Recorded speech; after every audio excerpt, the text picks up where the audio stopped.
In Real Time came to us with new animations, but also with several changes to FNaF 1. That's why it needed its own comparison, as well as its subsequent analysis. Therefore, let's not delay this any longer, and let's begin. To start with, this game gives us the option between Spanish and English, and thank you, this simple detail helps us Spanish speakers a lot, and also thank you for the streamer mode and the subtitles. Now, regarding the game, we appear inside an animatronic for a few seconds, and we start off strong. This scene is inspired by FNaF 2, where we found ourselves in the same situation. However, now it's different, because we see how the animatronics literally turn around to look at us. Similar to the previous scene, but now it's better animated and features the brother. By the way, does anyone else find it strange that the brother can talk? I mean, not even the animatronics talk. I'm surprised that he or she can. After this, we get an epic summary of what happened at the locations. Honestly, they nailed it here, 10 pizzas out of 10. If I already went to the bathroom, which I did, I wonder what would have happened if I said no. And of course, we already have the menu, with animations of the animatronics moving in, guess what, in real time. Now it's clear that this wasn't actually in the original. Several of the animations we're going to see are not included. Therefore, to avoid being too repetitive about there being new animations and new animations, we'll only point out the most important ones. Something curious here is that now there's a minimap. However, I don't know why they added it. At first, at least for me, I couldn't find any way to enter, on night 1. But once night falls, we can start. And honestly, everything is calm for now. Although I do have a complaint. It's about the fan, which at times you could clearly see would stop along with the blades. I mean, its animation would stop, but fortunately that was already fixed in a later update, so I think I don't have any more complaints. Also, I want to highlight the fact that the game is in Spanish. Now it's clear that there are several things that are in English, like the signs, but things like the energy, the usage, or the names of the cameras are in Spanish, as well as the subtitles. It looks very good aesthetically and helps with understanding. In fact, it reminds me of the fan games from the Spanish project. Anyway, tonight, as you can imagine, not much will happen. A couple of surprises with the animatronics now moving in real time, which is really cool. The mechanics remain unchanged and stay true to the original game. And you think nothing will happen until it's 5 AM. And yes, everything goes crazy, the stage starts making noise. What is it? Nothing more and nothing less than the animatronics? It's total madness after seeing them leave the stage. Here, at this point I was like, but thanks to the power of the script, it became 6 AM. And automatically, the animatronics, well, you know, I don't know, they disappear or teleport somewhere else.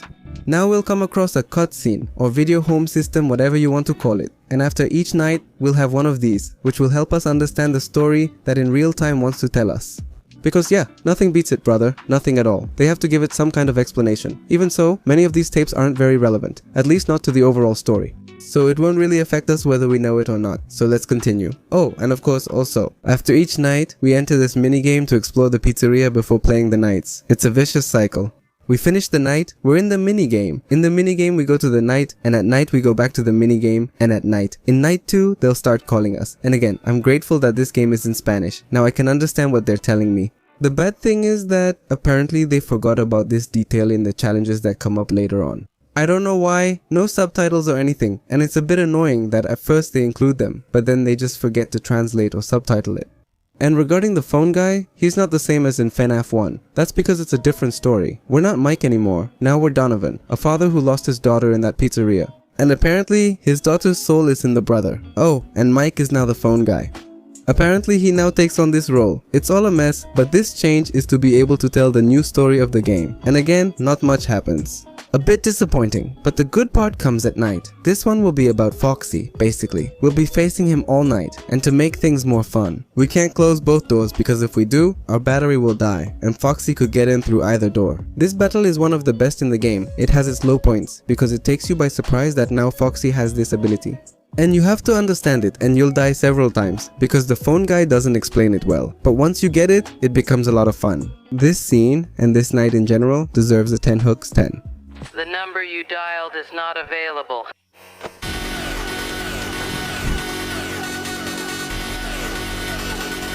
The bad thing is that from now on, there won't be many new things. Or well, there are, but they're less exciting than a boss fight with Foxy. That's got on night 4. We're shown new cameras that are mainly for aesthetics, and not very useful. They're a bit unnecessary, but I like finally seeing the kitchen. Some might mind, but I love it.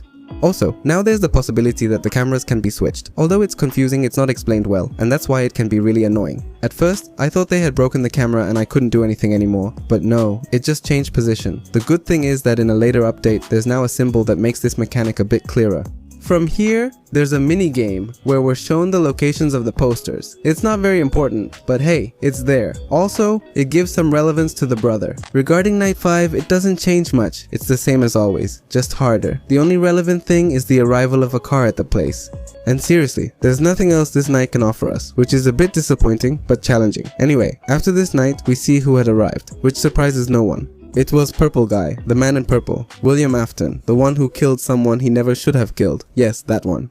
We see how this character attacks our protagonist, Donovan, and I do think that connects with the opening cutscene, though I'm not really sure.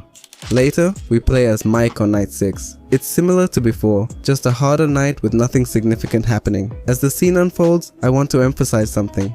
Before, to see if an animatronic had left your door, we had to use the lights, either with virtual reality or by checking if we used them. We knew it still wasn't time. However, now the light doesn't serve that purpose, so what do we have left? The cameras? Now we need to use the cameras to check if the animatronic has left, which I think is a smart use for them.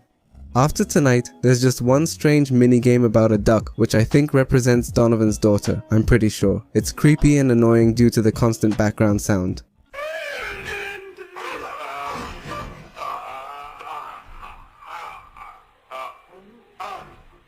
In the end, we see Purple Guy catch her. Oddly, this side feels familiar, though I can't say why. Leave your theories in the comments, and that's all. Of course not. We still have the challenges. In total, there are 6 more of them. Everything we want to earn money and reach night 7, to the final night, so we can play the 6-hour challenge. But since we remember that we have a social life and a family that loves us, we don't do it, and instead we go with the other challenges. No need to explain each. Things stay about the same. For example, in one challenge only some animatronics will be active, then this will alternate in another challenge, then we'll see everything red, and in the last one we'll be in a 20,020,020 that's not that hard to beat. So, while my past self handles those challenges, let's compare the jump scares. Since this fan game focuses on better animations, it's likely the jump scares will be improved. Let's find out. We have Foxy. We know that in the original game he has a running animation in the left hallway, but he doesn't really have a jump scare. Instead, he just stands on the left side of the office. On the other hand, in Unreal Time, his animation has improved, since we can even see him coming from the beginning of the hallway all the way to the office. And the jump scare itself is really good, making Foxy lower the guard's camera and attack him. Likewise, there's another jump scare where Foxy lowers the screen and attacks us again. Here, obviously, the winner is Unreal Time. There's no need to say why Foxy's jump scare is better. Now, if we talk about Morning, he just stands there looking at us in the left door until he finally decides to attack us. In the case of Unreal Time, he can come through both doors and wait there until... Yes, he has a better animation when removing the mask and attacking the guard. The first shows him more aggressive, while the second has a more structured animation. He has his strong points, so I'll leave these Jumpscares as a tie. As for Chica, something similar happens. In FNaF 1, she stays at the right window until she attacks us. And in Unreal Time, we see how she enters the office. By the way, it can be from either side. Until what we expected happens. Basically, we can see how Chica starts spinning like a top. And well, it's a bit hard to choose one or the other. While we can say that in Unreal Time, it's better animated, honestly, yes. Does it feel forced that Chica starts spinning like that, especially when she wants to attack us? That's why FNaF 1 would win this time. I've noticed Chica in Unreal Time has another jump scare that's closer to the original, but honestly, the original is still better. It's better done, even if Chica's eyes look a bit odd. With Freddy, we have several jump scares in FNaF 1, and these are... In Unreal Time, these are the others.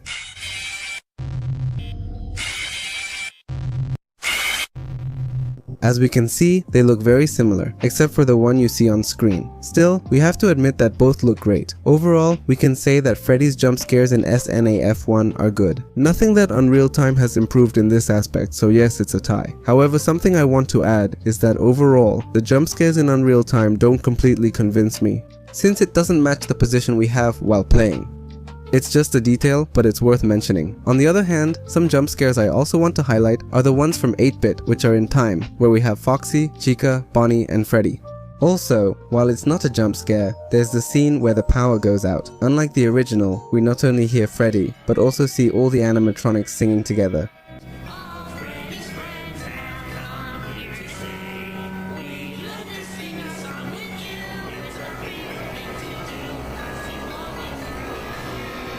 Simply epic. Also, depending on the night, it will highlight different animatronics for us. The most common is Freddy, but as you progress, Da Brother, Sparky, and Foxy also appear. In the end, after buying all the cutscenes, we unlock Night 7, which isn't actually a night, it's another cutscene that gives a sort of closure to the brothers arc. In this game, after the animatronics leave, the interesting part starts. If you enter a night or challenge, there are no numbers and no animatronics. Now it's just you, alone, in an office until it's 6 AM.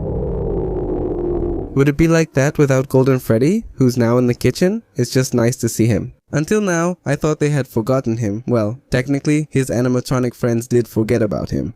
Golden Freddy is like the quiet kid in class. So Golden Freddy, what would you like to say? Alright, now let's talk about the game in general. In terms of mechanics, we can definitely compare it a lot to FNaF 1, and of course, what a lot of fans wanted was for real time to just be in FNaF 1 with better animations. And I think that's a mistake. I think it's a mistake to want real time to just be an improved FNaF 1, and that's it. It has a unique vibe and story. Having the same game with just better animations would be boring. What I mean is that the idea has a lot of potential, and there have been things in real time that have known how to take advantage of it, and other things not so much. For example, we have the story. It's great they're adding more lore, but they haven't implemented it well. I even admit that the new character, called Da Brother, has left a lot to be desired because he has been very irrelevant when it comes to playing the game. Maybe in the story he is, but honestly, not much. It's not that interesting. Like in the animations, maybe in the music, Da Brother is the most important character, but in the game, he just doesn't show up. On some nights, if you run out of power, that's when we see him, sometimes walking around. But he's not a boss, he's nothing special. Foxy is more important than Da Brother in mechanics and gameplay because he has a whole night dedicated to him, and I think those are the nights missing here. Returning to the potential of real time, I have to admit that the best moments I had while playing were when there were animations or cutscenes, so to speak. Although the downside is that they're pretty scarce. We only have that in the beginning part, the end of Night 1, Night 3 with Foxy, and Night 5 with Purple Guy. After that, there's not much, and I think it's a missed opportunity. I think on Night 5 we could have faced Freddy Fazbear or something like that, or maybe Da Brother, but that opportunity was missed. And well, Night 6 was also a bit of a missed opportunity. Another thing, and a point that really stands out in this fan game, are the challenges. So many new tasks and new experiences. It's a shame that everyone gets through them using the same technique I already explained in a video. In the end, everything ends with a cutscene. A real cutscene this time, the one from Night 7, and honestly, that's fine. It gives it an ending, but a tingling kind of ending where you expected there to be a final battle, a boss fight, or something like that.